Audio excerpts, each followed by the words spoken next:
being a pop star is crazy, and this movie does itself justice. But does it really?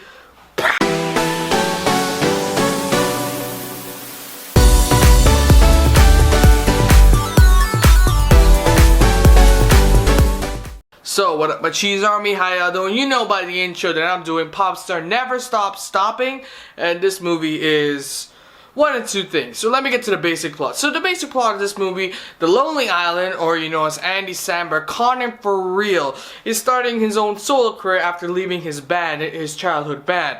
Of course, he gets into so many varieties as being a pop star, going on tours, having his highs and lows, and the whole movie is a documentary style filming which tells us about his life and what he's going through. Now this movie didn't do well in the box office. As you can tell, I got this review a bit late because I even had questions about the worth of this movie. In fact, you could probably buy it on digital, but I'm not really sure yet. But this movie did not do well in the box office. Hopefully. Yo, what up my cheese army? How y'all doing? It's Cheese Monster bringing you back with another review. So, pop star never stops stopping stars The Lonely Island and other few characters that I honestly have no idea. I mean, it also stars Zeal and all the pop sensations, like even Justin Bieber makes a cameo in this movie. Like anyone that you think or know, like even A$AP Rocky's in this movie, and it's really a self-referential movie about being a pop star or being this kind of person in this genre, whether it be a manager, be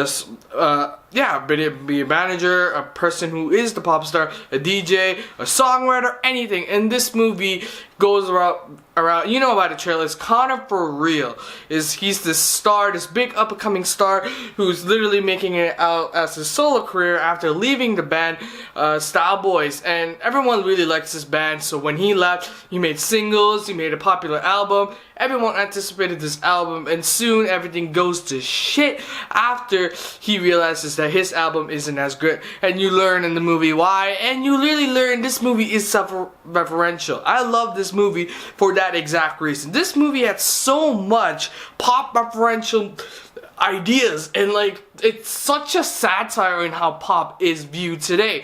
It's amazing. I mean, this is a documentary style movie, but then sometimes you're like, holy shit, I'm not watching this. Is this guy real? Holy shit, Connor is for real, guys. But then you see DJ Khaled, A$AP Rocky, you see Raza, you see like all these people, you even see Justin Bieber cameo. It's crazy how this movie's so self-referential. It felt like this movie was an actual documentary, and it really was in this way. And I kind of liked the filming. At the same time, it took away from the actual movement and what they were talking about. After a while, you're like, okay, I get it, it's a documentary, you know, and it just goes back and forth, and I'm like, okay, it would have been better if it was a self movie, but still, hey, the documentary style is very commendable.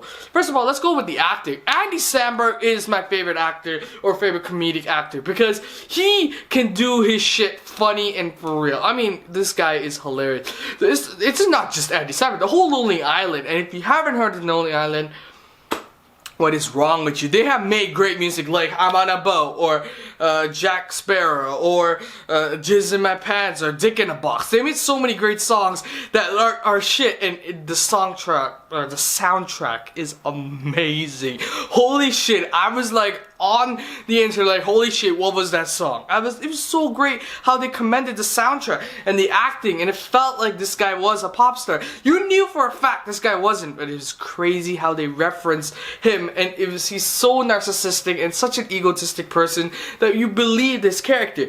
This movie is amazing. The shots were as a documentary were. They even referenced that they were doing a documentary with another documentary. Is amazing. And the jokes, listen, if you watch the trailers, the jokes aren't spoiled. There's so many other jokes that were great. Listen, there was a TMZ joke. I laughed my ass off that joke. You know what I'm talking about when you see this movie.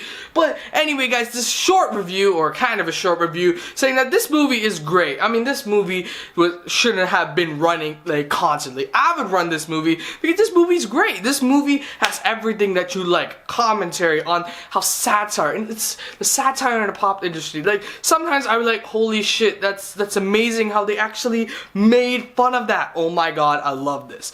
And then there's other things, and it all brings together the whole idea of the pop star industry is just it's being crazy in how people actually really take this seriously, even though it's just regular people doing their job, and how the media destroys you.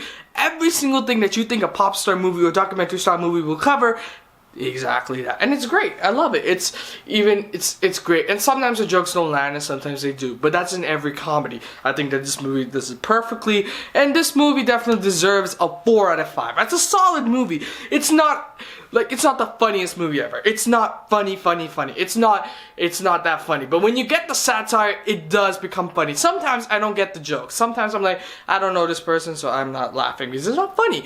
But most of the time it's just like, oh my freaking god, this is hilarious.